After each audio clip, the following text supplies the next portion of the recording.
Hello everyone. So today now we are going to discuss the next topic which is sources of water part 5, and in this we are going to discuss about yield of wells and recuperation test. So let's start. So previously in the previous lecture we understood what's springs, what is infiltration gallery, what's infiltration well, open well, tube well. So we know about these terms. Now let's see what we are going to what we are going to understand by the end of this lecture. So by the end of this lecture, we will be able to understand what is the yield of open well, what are the factors which are affecting well yield, what is recuperation test, and we'll be seeing numerical problems. Okay, so let's start. So first of all, the question is, what is well yield? So till now we have seen, till last lecture we have seen that there is uh, that uh, we have seen the aquifers where the water was stored, and then we have seen how the water was uh, taken out of the things, right? So where it was stored in an aquifer, and then it is extracted with the help of groundwater extraction methods, which was spring, and artificial methods are also there, like infiltration gallery, infiltration well, we have open well, we have tube well. Now we know from these methods we can extract water, but how much water we can extract, or and can we extract it continuously without excessive lowering of water table? That's the important thing. So that is called as well yield. So yield of well is the quantity of water. What is this? It's a quantity of water that can be supplied continuously. We need to make focus on this point. We need to have the supply continuous without excessive lowering of water table. So water table should not lower in larger amount. That should be the condition. So this is what well yield is. Now we move on to how well works. So like we have well, we'll be pumping, we'll be stabilizing. So the procedure of a well, extraction of water, works something like this. So in this the well which is before pumping, you can see that there is a static water level. This is static water level. All right.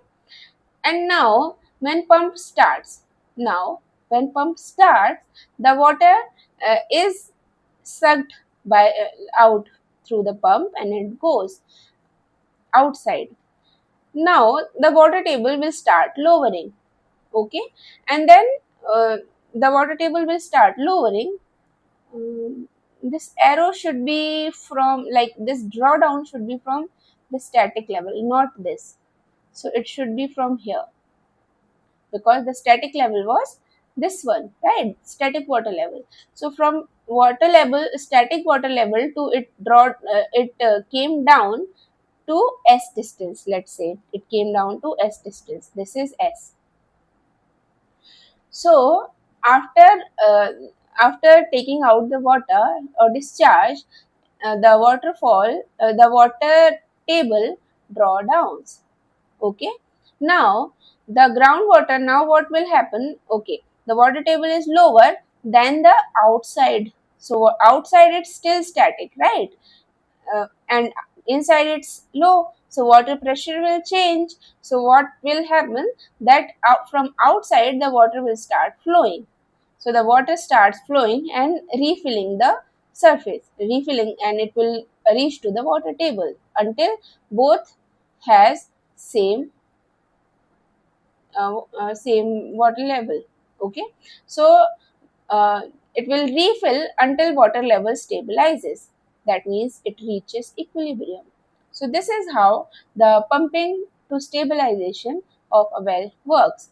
So uh, After it achieves a stable water level, it is called steady yield. All right.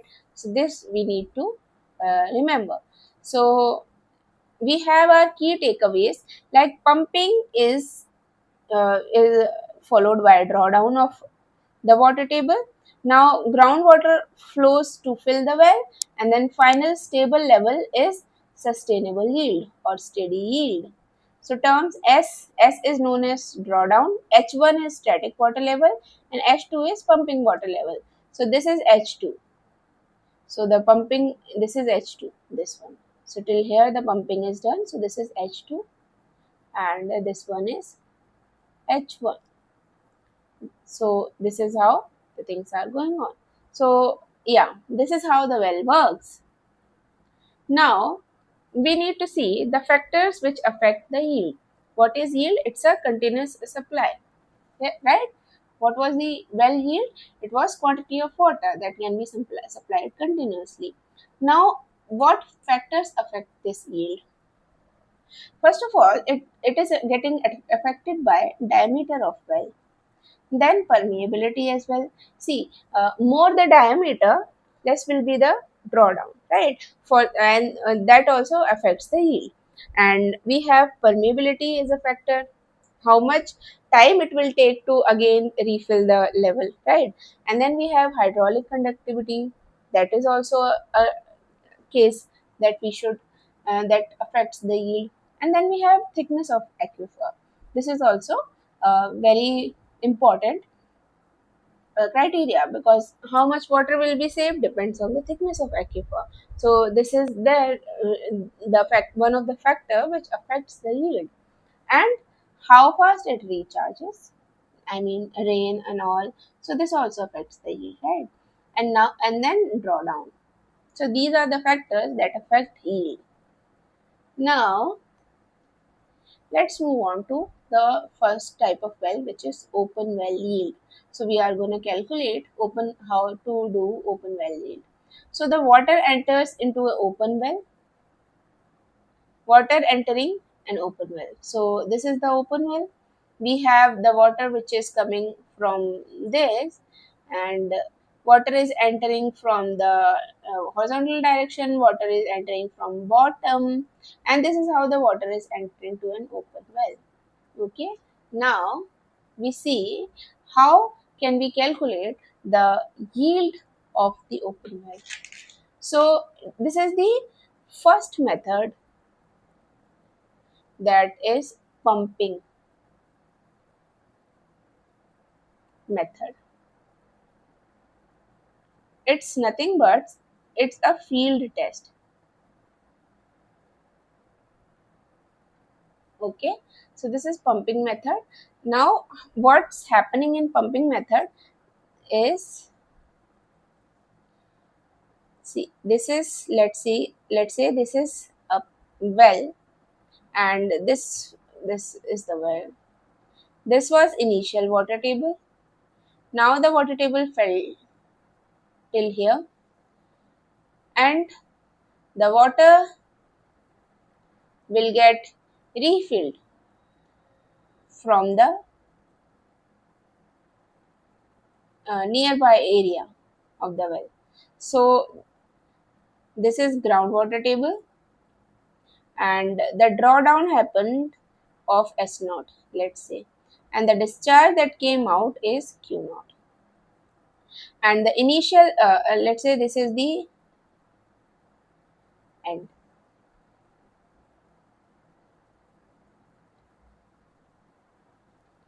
And this is the initial static level. All right, this is H, and the radius of influence, that from till where the water is coming into the well, is known as R. So we have this is the basic pumping method set. Now let's say V naught is the initial volume.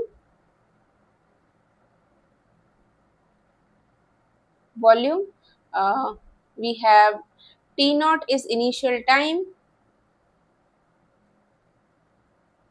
and we have S naught, which is the depression.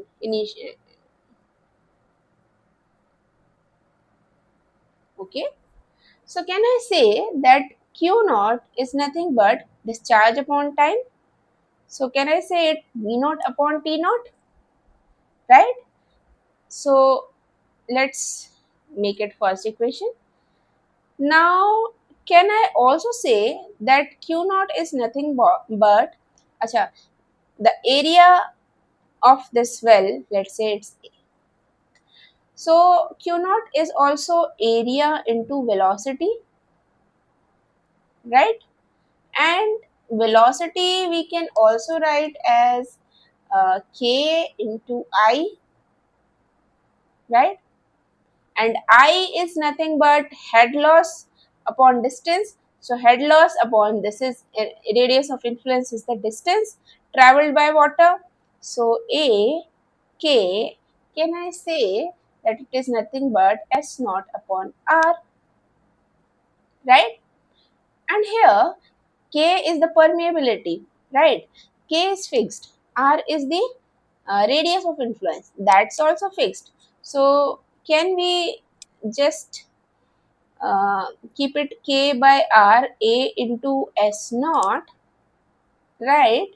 And K by R is nothing but both are constants. So can I say Q naught is equal to K, A, not K, it's a constant. Let's say this constant is C, A, S naught, right?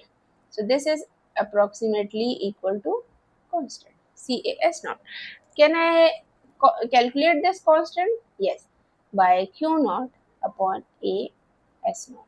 So now if I have initial discharge and area and drawdown, I can calculate this constant, right? So this constant is known as specific yield, specific yield capacity of open well. All right, and the unit of this is meter cube per meter square per meter per second. All right. So this is what the unit of specific yield capacity of open well are.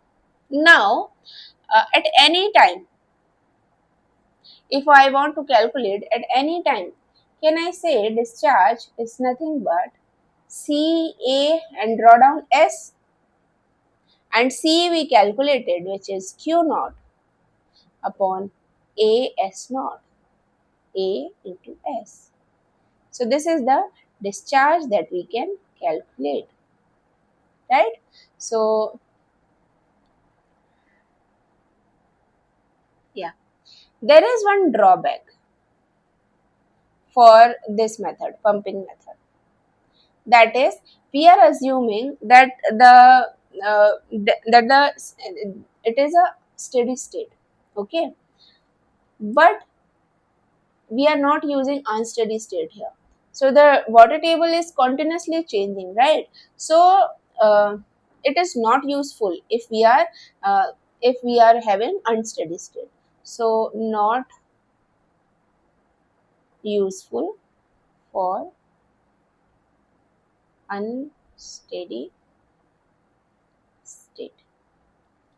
So this is how the pumping method works. So I hope you guys had idea for the pumping method. Let's move to the next method, which is recuperation test. So what is recuperation test?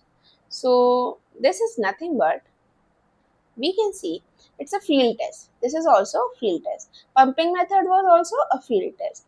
Now it was this method is used to determine the yield of an open well. Pumping method was also used to determine the yield of open well. But what is different? That is by observing the recovery of water level after pumping. We need to observe the recovery of water level after pumping. So this is recuperation test. In pumping method, we were just assuming that yeah, it's getting steady, and here we have to just check the water level every time, and then we need to check recovery. Now, the procedure for this test is something like so. It is very difficult to maintain a constant level in a well. Constant level means it's a steady state, right? So it's very difficult to maintain a steady state in a well. So we need to use recuperation test, and it is also used to find out the specific capacity of the well. And the procedure is something like this, that we will be pumping the water, and then we'll measure the drawdown, and then we'll stop pumping, and then we'll observe the recovery, like after pumping how much time it took to recover, and then we'll record the time, and after that we'll be calculating the yield. That means we will pump water, we will measure the drawdown, how much water came down water surface, and then we'll stop pumping, we'll wait for recovery, and then we'll see how much time it took, and then we'll with the help of the time recorded, we'll calculate the yield. So this is what we in this we didn't assume that water level is static. We waited for it to come back to a equilibrium position. So this is how recuperation works. So you can see in this diagram that the pumping is going on, right? This was initial water level, and then it draw down. So the drawdown is S here. Now we'll wait for the water level uh, to recover. That means recuperation. Recuperation is nothing but recovery. Okay. Now the procedure is pump water from the well continuously, observe the drawdown, stop the pump, observe the rise in the water level with time at regular intervals, record the time and corresponding rise in the water interval. Okay, and then calculate yield of well using recuperation test formula. Now, what is this recuperation test formula that we are gonna derive? So, for this, let's say we have a well. All right, this is how the well is. This is the original water table. Now, first we took the water, so the level came here, right? And then no, so we took the water out, and the level dropped till here. Okay, and now the uh, this will recover. This will recover. So initial t is equal to t1. The water level is here. Now after some time, it will recover. It will gain some height. So this is new drawdown height, and so that means this is the change ds in dt time. So here t is equal to, let's say it's dt, right? So similarly with time it will recover, and we need to measure the drawdown, the recovery height, and also the time. Now let's derive the formula. So can I say that dv is nothing but volume, that is minus q dt, because discharge is reducing the volume in that, right? So minus q dt, so the discharge is going out in time dt. That means what's happening, the volume is decreasing. Initially the volume is decreasing in the first step, and then it is recovering. So it is recovering, and again, like area is a, so this is the height that is increasing, and the volume and the area, in this area only water is increasing. So when it is recovery time, it's increasing a ds. While pumping, discharge was going out in particular time. So Q into dt is the volume that is decreased, and same volume should be recovered. So for recovery, it was area into the distance it was traveling. The water is traveling to recover. So it's plus ADT. Plus means increase in volume, minus means decrease in volume. Now, can I say Q just be calculated from the pumping method? We can keep the Q like that only. So, minus C A S into dt is nothing but A into ds. Can I cancel A to A? And I'll get C into dt. That's nothing but minus ds upon S. We took this S down, and we have kept it dt. Now let me integrate it. So if I integrate it, let's say it's t is equal to t1 to t is equal to t2. We have dt here, and let's integrate this to s is equal to s1 and s is equal to s2.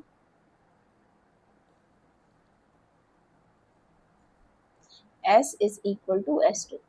What are we gonna integrate is ds upon s. So now we get the thing that is t c into t, t1 to t2, and this we will get is ln s s1 to s2.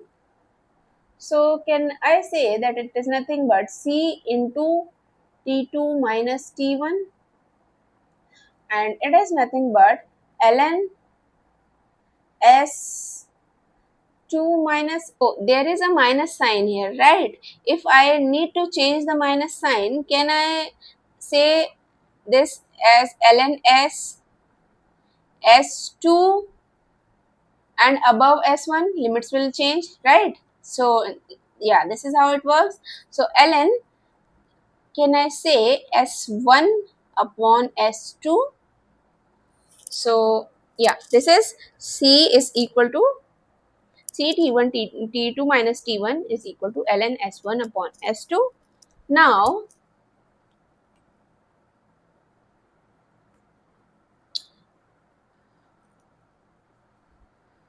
uh, uh, uh,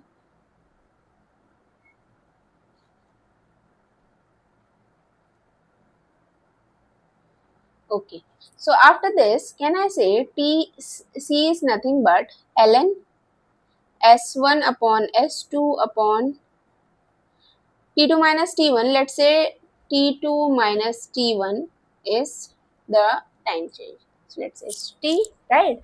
Now, can I change this ln to 2.303 log 10 s1 upon s2 upon t? So this is what is the specific yield capacity if that with the unsteady yield, right? So this is meter cube per meter square per meter per second. So this is how specific yield capacity with recuperation test is calculated. And if I want to calculate the discharge, so discharge is nothing but CAS. So C will, I'll be putting C here, and then I can calculate the discharge, right? So this is how the recuperation test formula works. Now let's see one numerical. So in this, it is said that the water is pumped from a fine sand aquifer region as a rate.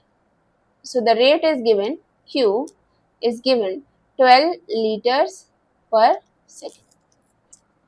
So I need to calculate the area, that means size of the aquifer, with drawdown given as 2 meter.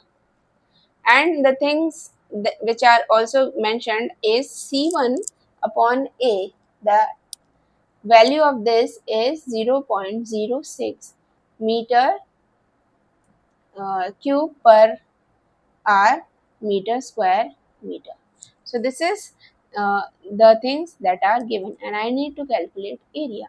So can I change this liters per second into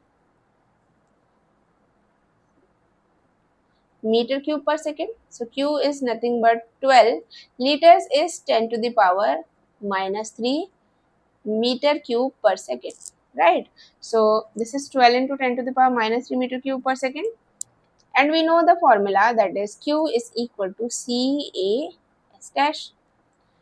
I have C, that is 0.06 meter cube per hour. I need to change it into second because discharge is in second units, so 10 to the power minus 3 per hour. That means in 1 hour there are 60 minutes, and in 1 minute there are 60 seconds. Area is nothing but pi d square by 4, and S is given, that is 2 meter. So if I calculate everything and I get diameter, which is 12 into 0.6. So the diameter comes out to be 21.4 meters. So this is what the diameter, that means size of the well is. So this is what the numerical that we studied. Now, so the next thing is common mistake, which is yield is not equal to storage, right? Yield is how much we can take it out. Storage is how much volume is stored. And drawdown is not always equal to recovery. Recovery depends on many factors, right? And drawdown depends on your capacity, how much water you can take out. And you should not forget the units. You have to remember, if it is in you need to convert all units into homogeneous system. That means if it is in second, so everywhere it should be in the time should be in second. If the volume should if the volume is in liters, then everywhere it should be liters. If it is in meter cube, then everywhere it should be in meter cube. So unit homogeneity should be there. So these are the mistakes that students do usually. And then, so we come to an end, and we calculated yield of weld, we calculated factor affecting yield, we saw recuperation test, then we did one numerical. Now, in the coming lecture, we will be focusing on tube well hydraulics. So, how the yield of tube well is calculated? In this lecture, we have completed open well. So, tube well in confined aquifer, we will be seeing in tube well in unconfined aquifer, we will be seeing steady flow and unsteady flow. So, with this, we come to an end of this lecture. So, I hope you understood it. Now we will meet you in the next lecture. Thank you.